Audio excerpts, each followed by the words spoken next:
नमस्कार। मैं आचार्य नवीन मानव। ये जो आप मेरे सामने देख रहे हैं अनार के दाने, आज मैं किसी कारण से भोजन करने में थोड़ा सा लेट हो गया हूँ। थोड़ा क्या, काफ़ी लेट हो गया हूँ। तो मैं किसी और कार्य में व्यस्त हो गया था। तो ये बस ऐसे ही मेरे ध्यान में आ गया कि अगर आप छोटे मोटे रोग से पीड़ित हैं, सर्दी ज़ुकाम बुखार या हल्का फुल्का कोई जॉइंट पेन, तो फिर आप कोई बात नहीं, कुछ करते रहें, कुछ लेते रहें और जीवन ऐसे ही चलता रहेगा। लेकिन आपका कोई प्रिय नियर डियर किसी भी कारण से गंभीर रोग से पीड़ित हो गया है, जैसे मान लीजिए पूरे शरीर में दाद खाज खुजलियाँ, भयंकर सोराइसिस हो गया है, या फिर कैंसर जैसे रोग से पीड़ित हो गया है, या शरीर में कहीं भयंकर गांठें या नासूर या फोड़े फुंसियाँ ठीक नहीं हो रहे हैं, या और कोई भयंकर तकलीफ़ हो गई है, तो इसे प्राकृतिक चिकित्सा में एक आहार कायाकल्प एक आहार कि जब भी रोगी को भूख लगे तो भी अनार, प्यास लगे तो भी अनार, और सब कुछ। अगर आप बिल्कुल भी आर्थिक रूप से समर्थ नहीं हैं या फिर दवाइयाँ दिला दिला कर थक गए हैं, तो सिर्फ मात्र 2 क्रियाएँ करें।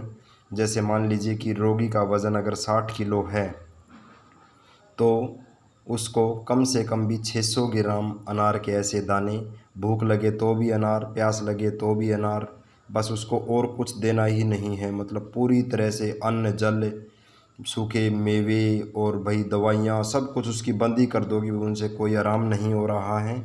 और साथ में एक ज़बरदस्त क्रिया जिसको हम संजीवनी क्रिया बोलते हैं, ये जो आप देख रहे हैं ऐसे 1 लीटर का डब्बा एनिमा का पाइप, और बस इसके अंदर पानी डालकर इसके अंदर बस 1 लीटर पानी भरें और इतना सा जो है ये अपने मल द्वार में इसको डाल दें और पानी को चालू कर दें, और धीरे धीरे उनकी आंतों में पानी चढ़ जाएगा।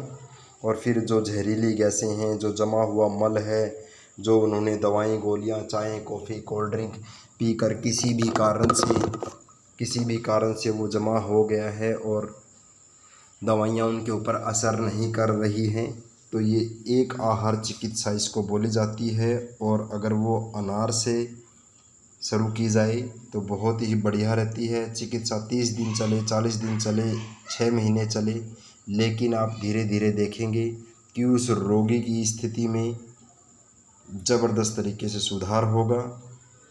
और ज़्यादा जानकारी चाहिए तो आप मुझसे पर्सनली मिल सकते हैं, बात कर सकते हैं। और बाकी स्वस्थ रहें, खुश रहें, निरोगी रहें।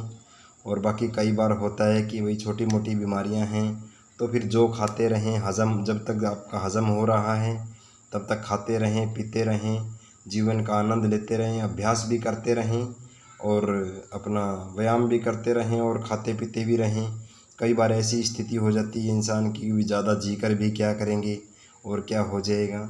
तो ये तो उन रोगियों के लिए बताया है जिनका विचारों का सांस लेना भी मुश्किल हो गया है और प्राण भी नहीं छूट रहे हैं, और आप भी बिल्कुल तंग आ गए हैं और वो भी बिल्कुल तंग आ गया है।